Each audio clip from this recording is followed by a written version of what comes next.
Hello बच्चों, स्वागत है आपका सपना शॉर्ट एग्ज़ाम टॉपर्स में। तो आज हम पढ़ेंगे 12th क्लास हिस्ट्री का 11वां चैप्टर, जिस पार्ट का नाम है 1857 की क्रांति। तो जो 1857 की क्रांति थी उसके क्या क्या कारण थे उसके बारे में हम आज की क्लास में पढ़ेंगे। तो सबसे पहले जब 2 नंबर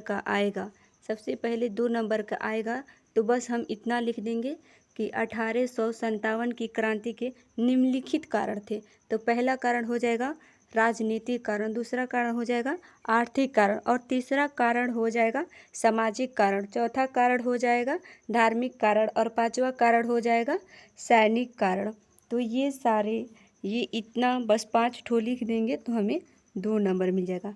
बट अगर 5 नंबर की क्वेश्चन आए जो 1857 की क्रांति के विस्तृत माने या प्रकाश डाले या विस्तृत इसकी विवेचना करे, कुछ भी आ जाए तो उसके बाद उसको हम कैसे लिखेंगे। तो ऐसे ही लिखेंगे, ये जो 5 हैं बिल्कुल वैसे ही लिखेंगे, ऐसे ही लिख देंगे कि राजनीतिक कारण, आर्थिक कारण, सामाजिक कारण, धार्मिक कारण और सैनिक कारण। उसके बाद से हम इसको थोड़ा थोड़ा लिख देंगे कि ये जो राजनीतिक कारण थे, ये जो राजनीतिक कारण बना वो क्या मतलब अंग्रेजों ने ऐसा क्या किया था जिसके कारण ये राजनीतिक कारण बना। आर्थिक कारण में भी वैसे ही लिख देंगे कि क्या किया था कि आर्थिक कारण हुआ था। उसके बाद से हम चलिए तब थोड़ा थोड़ा इसके बारे में हम भी जान लेते हैं। तो सबसे पहले हम लिख लेंगे कि सामाजिक कारण। सबसे पहले क्या लिख लेंगे? सबसे पहले लिख लेंगे सामाजिक कारण। तो सबसे पहले लिखेंगे 1857 की क्रांति के, सबसे पहले क्या लिखेंगे? 1857 की क्रांति के निम्नलिखित कारण थे। 1857 के निम्नलिखित कारण थे। तो पहला हो जाएगा राजनीतिक कारण। तो राजनीतिक कारण में क्या था?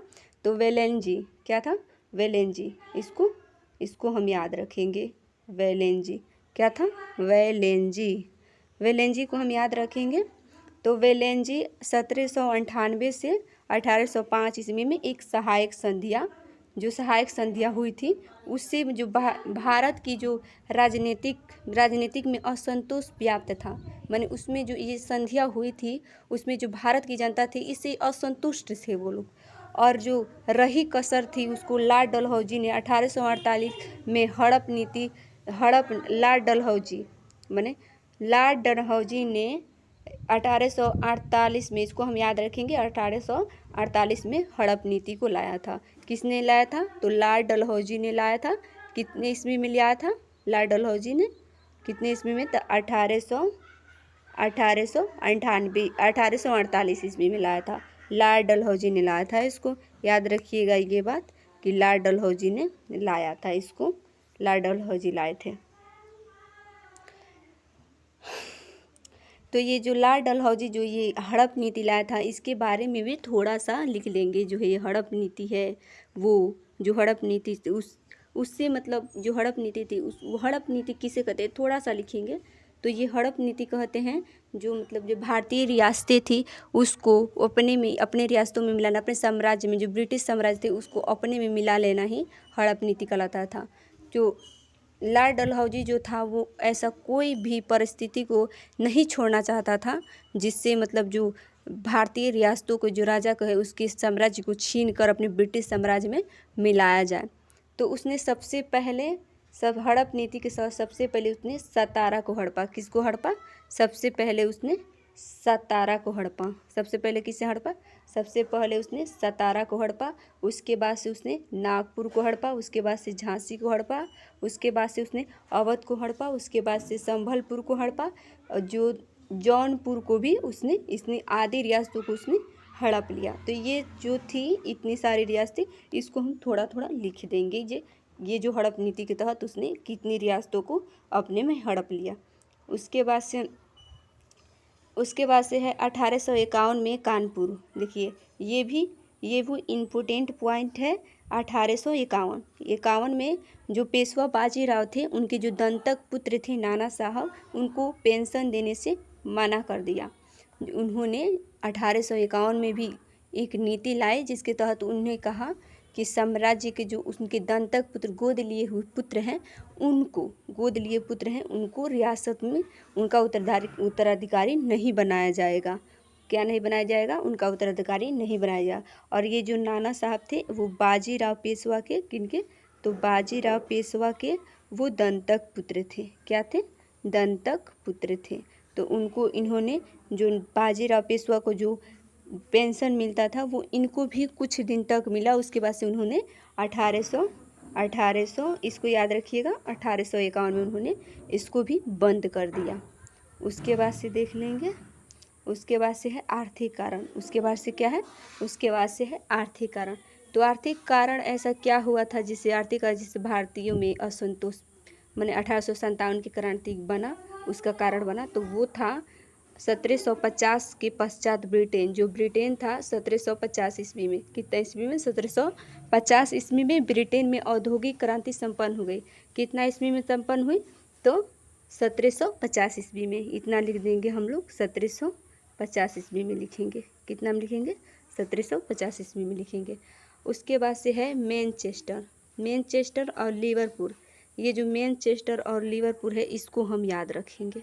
क्या करेंगे? इसको याद रखेंगे क्योंकि ये इम्पोर्टेंट है। ये जो मैनचेस्टर है और ये जो लिवरपूल है, ये दो ऐसे क्षेत्र हैं जहाँ औद्योगिक शहर है, कपड़ा उद्योग स्थापित हुआ था भारत में। उसके बाद से क्या हुआ? उसके बाद से आगे देख लेंगे आगे क्या है। तो आगे हमारा आगे क्या है देख लेंगे। तो आगे आर्थिक कारण है। उसके बाद से क्या है? कपड़ा उद्योग। उसके बाद से जो आर्थिक कारण था ये जो भारत की जो औद्योग जो कपड़ा था वो ब्रिटेन की मतलब कोई ऐसा घर नहीं था जहाँ जो भारतीय कपड़ा वहाँ पे ना हो। तो उसके लिए जो ब्रिटेन थी उसने तीन नियमों को उन्हें छल कपट से 3 नियमों को उन्होंने लागू कर दिया क्योंकि वो मनमानी कर रहे थे। वो कोई भी नियम कोई भी कुछ भी थोप दे रहे थे भारतीयों पे।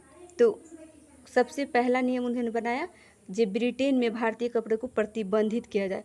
उन्होंने ब्रिटेन में जो व्यापारी लोग थे क्या थे? तो जो व्यापारी लोग थे ब्रिटेन में जो भारतीयों का जो कपड़ा जाता था उसको उन्होंने प्रतिबंधित कर दिया। क्या कर दिया? प्रतिबंधित कर दिया। उन्होंने भारतीय कपड़े को उन्होंने प्रतिबंधित कर दिया। तो कितना ईस्वी में बंदी किया था?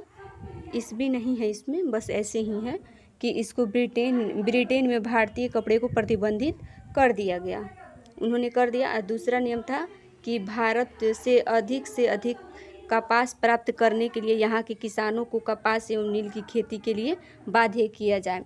तो उन्होंने क्या किया? जो यहाँ के जो कृषक वर्ग थे उनको उन्होंने कहा कि तुम उन्होंने इन लोगों को कपास क्योंकि कपड़ा के लिए कपास और नील की खेती, किस खेती की? नील की खेती को उन्होंने वहाँ के किसानों को बाध्य किया रोपने के लिए। किसानों को कहा कि तुम लोग यहीं रोपो। उसके बाद से क्या हुआ? उसके बाद से आगे देख लेंगे क्या है। और उसके बाद से है भारत से अधिक कपास करने के लिए तो हो गया। उसके बाद से आगे सामाजिक कारण क्या है? तो सामाजिक कारण ये गलत लिखा गया है, ये गलत लिखा है। ये 30 का होगा। यहाँ पे 3 होगा। क्या होगा? यहाँ पे तीसरा होगा, ये नहीं होगा। यहाँ पे 3 होगा, ये नहीं होगा। यहाँ पे 3 होगा। तो तीसरा कारण क्या था? तो तीसरा कारण था सामाजिक का। तो लॉर्ड विलियम्स और वेटिंग ने ये जो सामाजिक कारण था ना, लॉर्ड विलियम्स और वेटिंग ने 1838 और 1835 नहीं 1838 और 1835 एवं डलहौजी ने भारत में कई समाज सुधार किए। जो ये लॉर्ड बैटिंग था और ये डलहौजी जो था उसने भारत में जो तो कितनी ही कुरीतियों का उसने सुधार किया था। तो ये इसने अच्छा काम किया था। सामाजिक कारण था तो उसने क्या? तो पहला उसने काम किया था जो सती प्रथा का अंत किया। क्या किया उसने? सती प्रथा का इसने अंत कर दिया। सती प्रथा का अंत की थी, ये तो बहुत अच्छा काम किया था। उसके बाद से किया था कन्या वध, ये भी बहुत अच्छा काम था।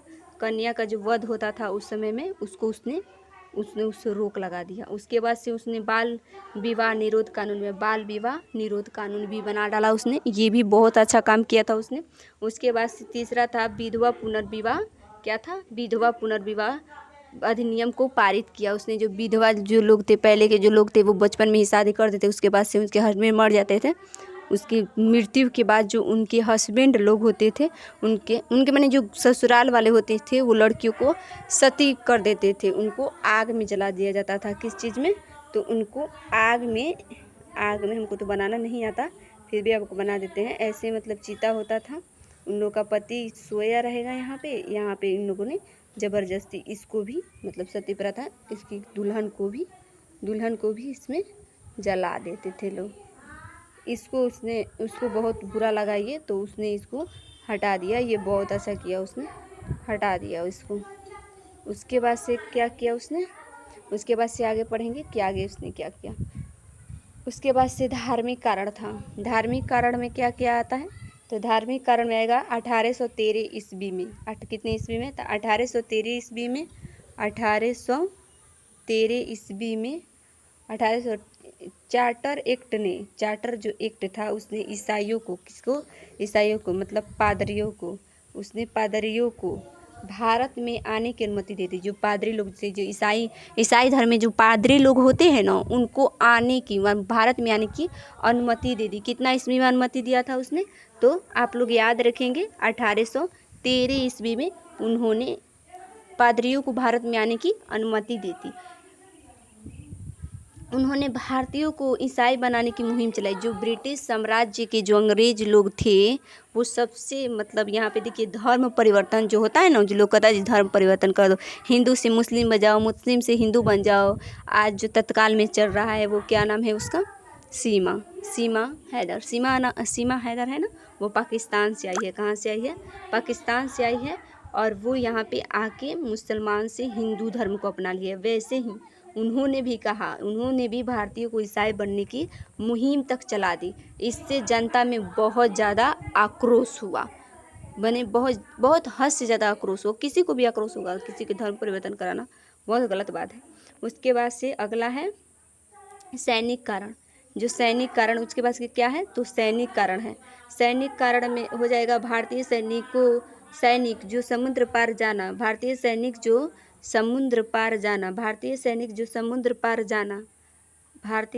समुद्र पार जाना अपना धर्म भ्रष्ट मानते थे। उन्हें जबरन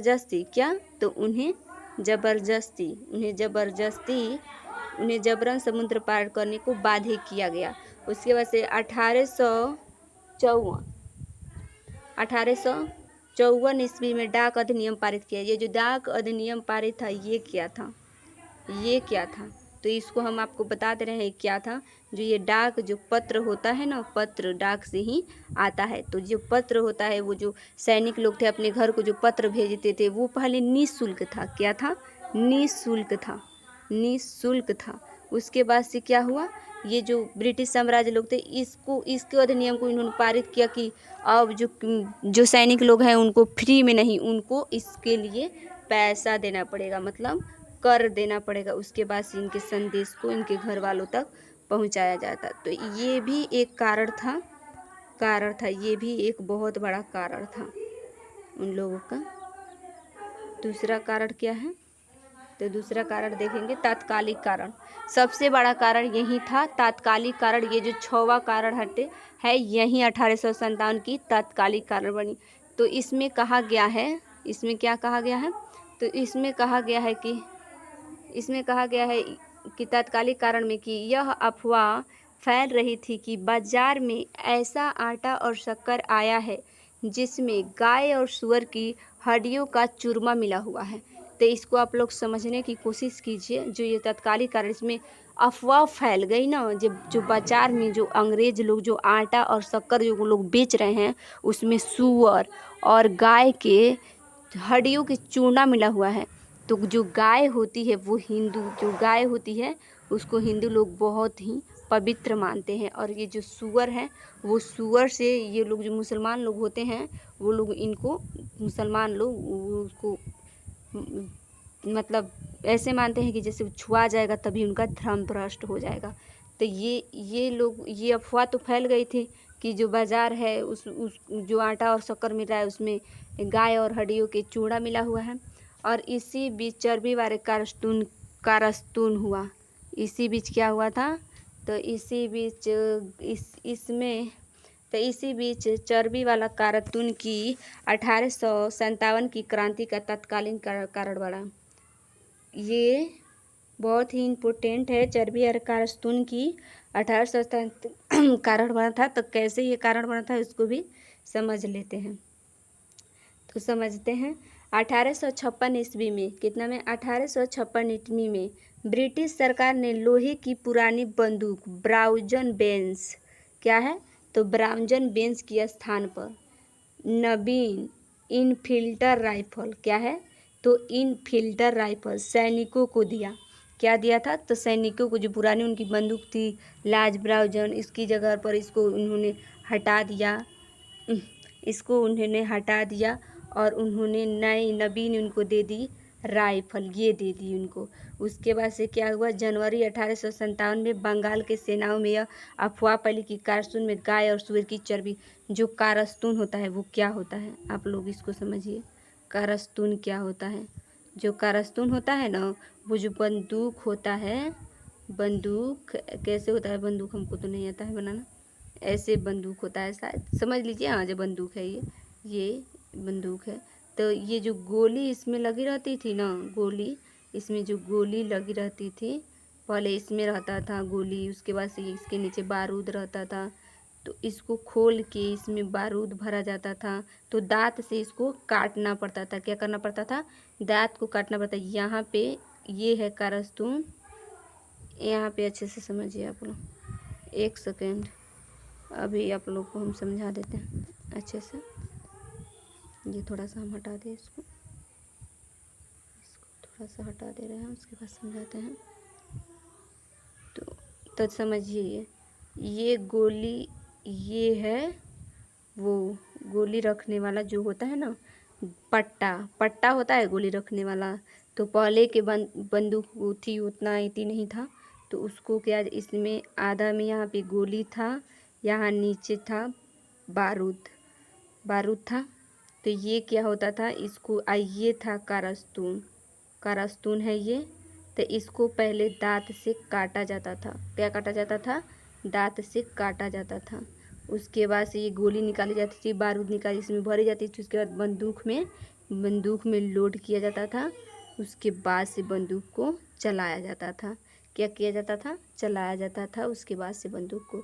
तो ये यहाँ पे था ना, यहाँ पे अफवाह फैल गई जी, ये जो यहाँ पे है ना, यहाँ पे गाय और सूअर की चर्बी इसमें लगाया गया, चिपचिपा होता था ना, सुरक्षा के लिए लगाया गया था। तो जो सैनिक थे वो लोगों ने इसको मतलब इसको मैंने अपनाने से इनकार कर दिया। इनका विरोध करने लगे लोग। 23 जनवरी 1857 में 23 जनवरी 1857 को ईस्वी को कोलकाता के पास दमदम सेना ने खुलकर विरोध किया।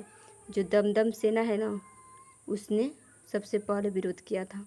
दमदम सेना ने सबसे पहले इसका विरोध किया था। उसके बाद क्या है? उसके बाद से कुछ नहीं है। आप इतना लिख दीजिएगा तो आपको 5 नंबर आने से कोई नहीं रोक सकता है। अगर आपको अच्छा लगा हो तो चैनल को सब्सक्राइब कर दीजिए प्लीज़। चैनल को सब्सक्राइब कर दीजिए और एक लाइक भी दे दीजिए। ठीक है, थैंक यू सो मच।